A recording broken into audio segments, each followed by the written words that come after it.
Good morning, everyone. This is Royce Miller coming back at you with yet another episode in my ongoing series, Propped Up.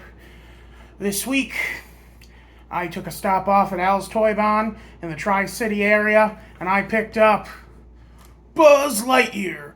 The world's greatest superhero is now the world's greatest toy. Now, of course, Buzz Lightyear is a very common toy to run into in any toy section at like Walmart or Target or is Toys R Us still a thing? This is an extra special Buzz Lightyear because this one is film accurate. Now, I grew up with Toy Story, love the film to death. And the one thing I always hated as a kid was that Buzz Lightyear never had a version that was close to the movies. His helmet didn't whoosh back, his wings didn't pop out like they were supposed to, and his wrist communicator didn't open. Now, let's just take a look at the mechanical portions before we get into the fun bits. It's a little dusty, sorry about that. Let's see, you have the classic stickers, the Space Ranger emblem, the lovely little iconography, and his little danger thing over his laser button. And of course his name tag. And then on the bottom you have Andy's name. Hopefully this I'm looking at my screen and it's showing up backwards, but it should register as 4 words for you guys. Anyway, so this version I got off Amazon. It is a Disney Parks exclusive. I probably got it secondhand. I don't know. It was new in box though, so that's good. But yeah, so let's take a look at all the little bitties. So obviously you have the most iconic Buzz Lightyear feature, the blinking laser. Now, this is a change from the from the old laser, which was it didn't blink as heavily and it had a different noise that was more constant, and I actually do prefer that one. In fact, there are a few things I prefer on this, like the voice simulate, the voice box doesn't have the more iconic lines from it. I'm stationed up in the Gamma Quadrant of Sector 4 as a member of the elite Universe Protection Unit of the Space Ranger Corps. I protect the galaxy from the threat of invasion from the evil Emperor Zurg, sworn enemy of the Galactic Alliance.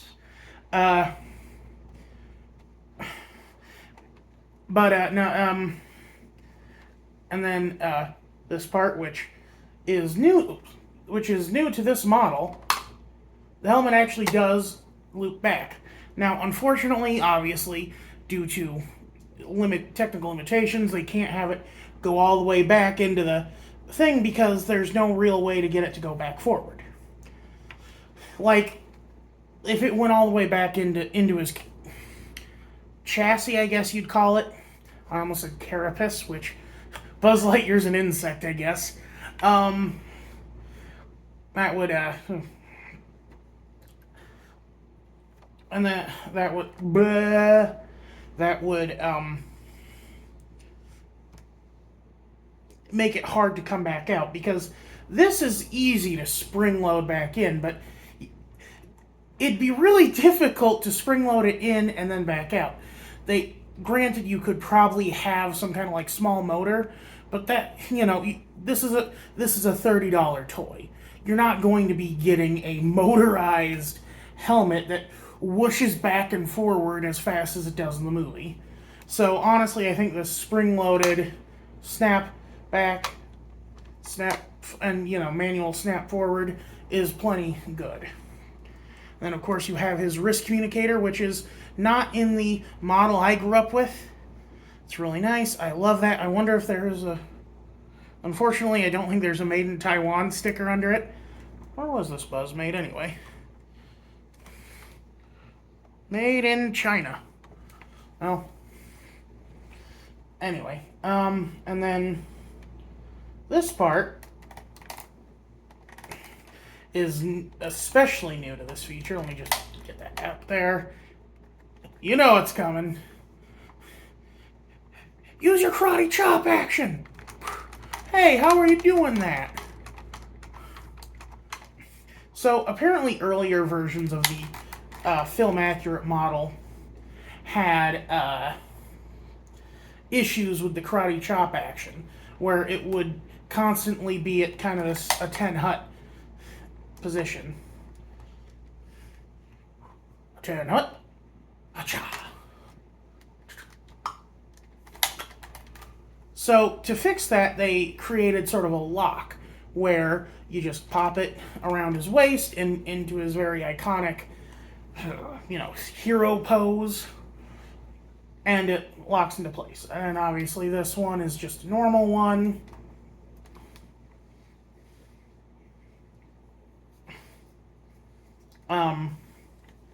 And let's see here. And of course, y'all been waiting for it. High pressure space wings. Look at that. That is amazing. These did not blink. This didn't blink in the version that most of us grew up with. Oh, I hope that's not the batteries going out. Maybe it's just a timer. Please be careful. You don't want to be in the way when my laser goes off. Yeah, again, it's a lot more movie phrases, which I'm not a fan of. I hate to be this pretentious, but I'm a bit of a stickler for film authenticity, thank you. And I would have preferred if they had just used quotes from the actual toy. Well, from the toy in the film. That was my big problem with all the Woody toys that came out with Toy Story 4, was that he kept talking about Forky. And it's like, I don't want to hear him talk about Forky. If I am buying a Woody toy, it's because I want Woody. Okay, I'm already sacrificing enough getting Jim Hanks's voice instead of Tom Hanks. That's not to diss Jim Hanks. He does a fantastic job. I really loved him in Kingdom Hearts 3 as Woody. It's really funny to see him just be totally dismissive toward these interplanetary, interuniversal, dimensional, whatever you'd call it, demon creatures. And then, I just love Toy Story. I should specify, I love the first Toy Story. I hate to be that kind of idiot, but I didn't like the second one. I didn't like the third one. The fourth one was meh. And part of the problem is that the first film is really good because Woody is such a petty, vindictive character. That scene when Sid explodes Combat Carl and and Buzz wants to go after him and Woody replies, "Buzz, I would love to see you try. Of course, I'd also love to see you as a crater." That's just such a good, funny line. He is an asshole. People look at Tom Hanks nowadays as America's dad, but his best performances are him being a scumbag. League of Their Own, Toy Story 1. Even Turner and Hooch, he's kind of a jerk. There are films where he does play a more sympathetic character, but they're not as fun. The films that made him famous are the ones that allowed him to be a more comedic presence. He's kind of a Seinfeld character in a lot of these films. Woody would kind of fit in with Jerry and Kramer, and because he's just so obsessed with being the one person in Andy's life. And there is a lot of he's Andy's guardian, he's, kind of almost his father reincarnated. Not literally, but you know what I mean. When Andy's dad passed Woody on to his son, yeah. But that's neither here nor there. Let's, and then of course Buzz. I love Buzz Lightyear. He's such a great design. Just the purple and green with the white and the little red accents. It's just such a great, like they were on some stuff when they designed the characters for this film. Every toy in Toy Story is something I would own if I could find it. Like even Sid's weird erector set baby thing. I think his name's like Babyface or something. I always wanted one of those, but it's hard to find, and you can't go on Etsy and get it.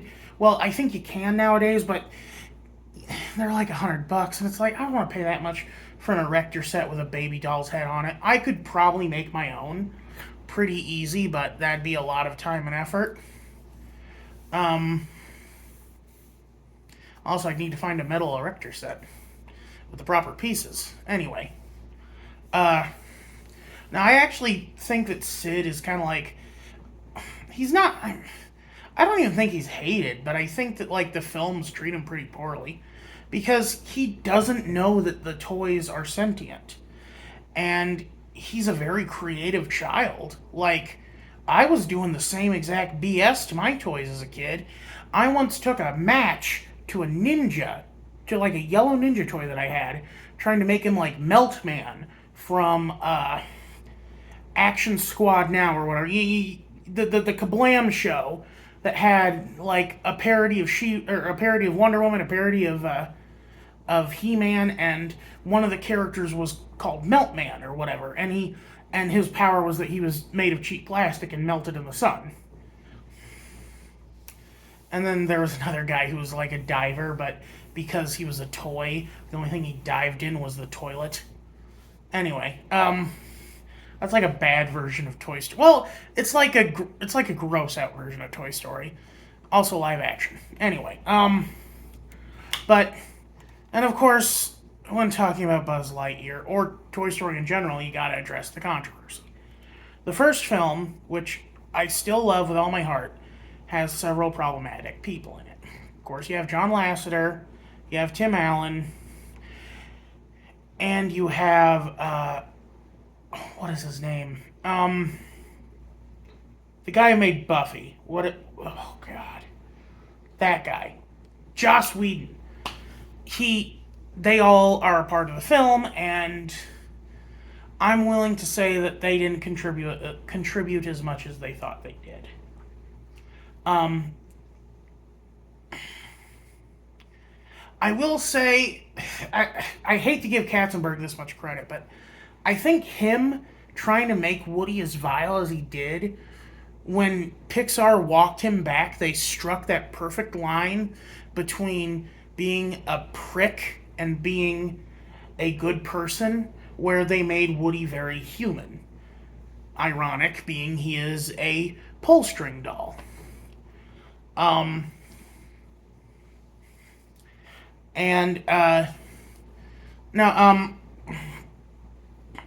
no, I'm more willing to, like, Joss Whedon wasn't even like the main screenwriter on that film. The guy who wrote the Garfield movie is a part of that screenwriting writing team or whatever you call him. That guy's name is like Joel Cohen or something, but he's not one of the Coen brothers, but Bill Murray thought he was, so he signed on to do Garfield. Yeah, that guy. Anyway, that's neither here nor there. But like Buzz Lightyear doesn't need Tim Allen. He doesn't need John Lasseter or Joss Whedon. Like Buzz Lightyear of Star Command had Patrick Warburton, who is probably the best Buzz. He manages to do like what Buzz did in the first film, where he's kind of like overconfident and a bit fit and a bit like thick, but like still a good person and intelligent when he needs to be, as it were. Overly serious to the point where it's goofy. I hate to say this, but the Patrick Warburton Buzz Lightyear is a himbo. I don't know what to tell you. He just is.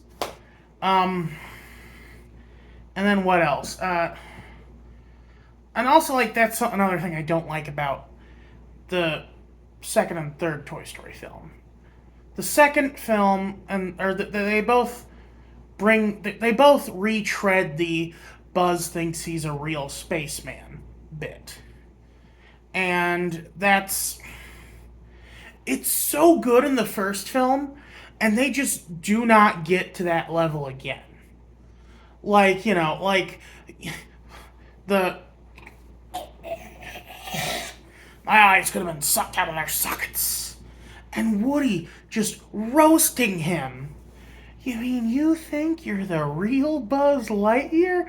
Oh, and all this time I thought it was an act. No, that is so good. And then, like, neither of the other two films get anywhere close to it. And they, like, because Tim Allen is such a horrible person to work with, they kept dialing back Buzz's character and his importance to the story. And that sucks, because he's, like, the best-selling character in the franchise. Like, I hate to agree with Kelsey Grammer Minor guy, the Prospector Pete or whatever his name is, but no, spacemen are cooler than cowboys. Of course, one could argue that spacemen cowboys are the coolest, like Han Solo. And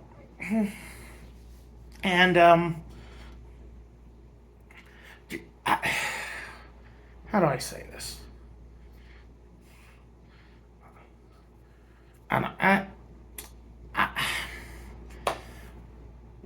I just, like, and I know everyone loves the second and third film, that they're uncontested masterpieces. But I just think the writing in the first one's so much better. And I'm willing to admit I'm wrong. I might be wrong on that.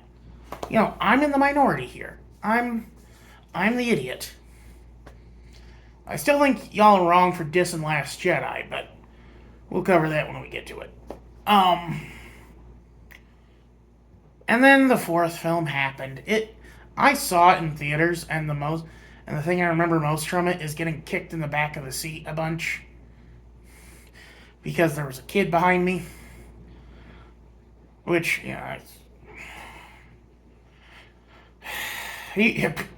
which should kind of tell you all you need to know about that movie. The kid was so bored he was annoying the person in front of him. And I'm spending like 20 minutes talking about a toy.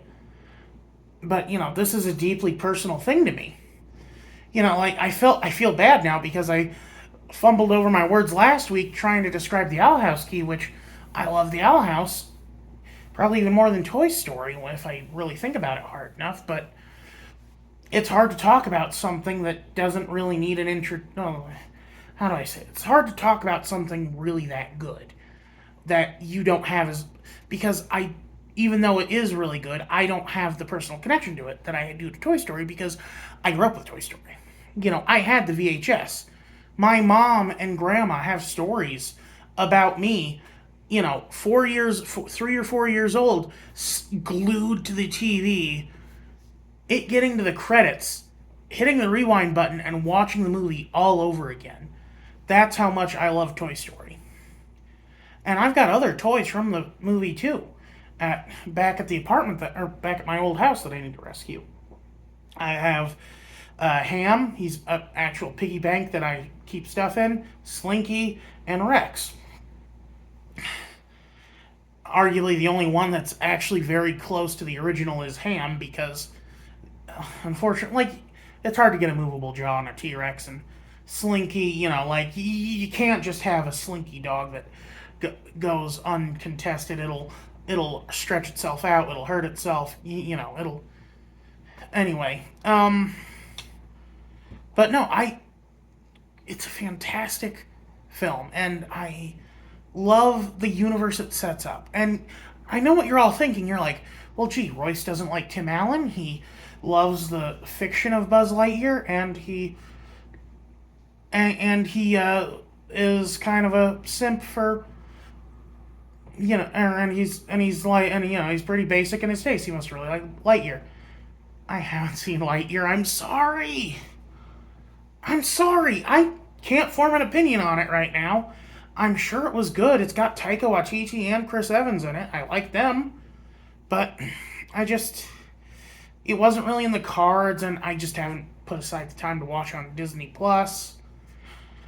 Um, and also, like, I've heard some rumblings of some problems with it that do sound like problems. And I think my biggest problem is that it ignores kind of the canon of Buzz Lightyear Star Command. And you're probably thinking like, well, Buzz Lightyear Star Command's just a cartoon.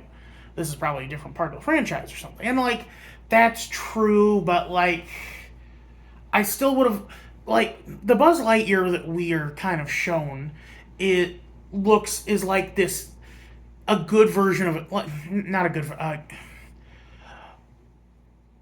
a neutral good version of a Space Marine. Like Space Marines are cool, but they're always kind of lawful evil, which is why I think that Star Wars is the best Space Marines and the Stormtroopers, because it just kind of embraces the whole thing. Like, why would you need armed forces in space? The reason is colonization, trying to spread your reach. It is neo-colonialism, and I don't want to get too political. But Space Rangers has a different connotation to it. Rangers take care of the land. They're not like, they're as much, they're not an armed force. They're peacekeepers. They're there to maintain balance. And like when you look at Buzz, he doesn't have a big machine gun or anything. He's got a little laser, and you could argue that laser is for purely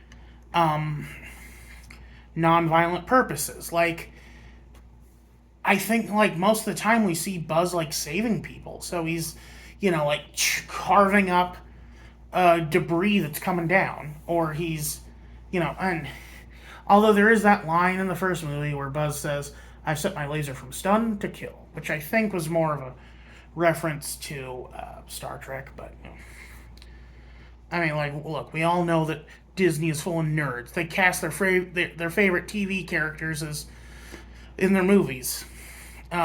Just look at Emperor's New Groove. It's them stealing all the actors from Just Shoot Me. Wendy Malick, David Spade, come on. Anyway, what else is there to say? I mean, like, I don't know. I've rambled enough, I think. And I'm trying to think if there's, like, anything I can really add. Oh, duh, I was talking about why I didn't why I didn't want to watch Lightyear. They change it from Buzz being this, like, Space Ranger, part of a corps of galactic, like, not park rangers or army rangers, but something in between, almost like the Rangers from Lord of the Rings. In fact, given what we hear about Zurg, that actually sounds like an apt comparison. So yes, Buzz Lightyear is from Westerness. No, but it changes that to more of like this lost in space, stranded on an alien planet narrative, which isn't really my cup of tea. If I wanted to watch Lost in Space, I'd watch Lost in Space. There's no need to fear. Smith is here. And I've heard that there is, of course, a twist villain. And twist villains are okay, but I don't know. The Disney villains were better. And, like, arguably, Toy Story was the one film that didn't need a villain at all. Like, Sid was just a kid. He didn't need, he didn't know he was hurting anyone. He's kind of like the Collector from Owl House. He's a child god who doesn't realize that he's hurting these innocent people. But, although I guess Buzz Lightyear does kind of need a villain because he's supposed to be a superhero. He specifically talks about Zurg, but I guess they wanted to move away from the Star Wars of it all because, like, that's what Buzz Lightyear was. Buzz Lightyear was Toy Story parodying the Star Wars toy craze at the time. And they created this really good idea for a toy. And there's so many, and like there are so many toys based on this that are really good, like a certain Arnold Schwarzenegger project that I may mention in the future. And one of my favorite films to think about, but not really to revisit, Small Soldiers. I loved Major Chip Hazard as a kid. I wish that they came out with a film accurate version of him. Obviously, not like artificial intelligence or anything like that, but like is proper sized, has the posable parts, has the walkie-talkie in his gut, and can respond to voice commands. Anyway, I've spent, oh my lord, almost a half hour on this. I gotta sign off, man. This is gonna take forever to upload. This is me signing off. Oh, and you might have noticed I didn't mention a key feature that has been part of Buzz's design philosophy since the very beginning, and that's because they didn't include it. In the tradition of Danny Trejo in Spy Kids 2 being able to fit everything but the watch into his spy watch, this Buzz Lightyear does not glow in the dark. Can you believe that? All the knickknacks, almost perfect, and they couldn't put on a coat of glowing paint. And it's not like the old days where it'd be radioactive. They make chemical glow in the, like where it's chemically activated instead of, I don't know, like nuke but like you get what I mean, where it absorbs sunlight and it glows in the dark. I had T-shirts and stuff with that as a kid. So that's just really weird to me that poor old Buzz doesn't get to glow in the dark. And you can instantly feel it because the glow in the dark paint has a matte finish and this is a glossy finish, which is something that you'd have to have grown up with the toy to know. And because I did, I do know. I see you, Disney. I see you and I judge you. I judge you. You do this to me with my favorite toy that you've ever made. I'm kidding. Oh, also, of course, we gotta try it. Buzz, buzz, buzz, Lightyear to the rescue. Ah! Oh, hold on. Ah! Alright, you all have a good one. This is Royce Miller signing off. Have a good weekend. I'm outie.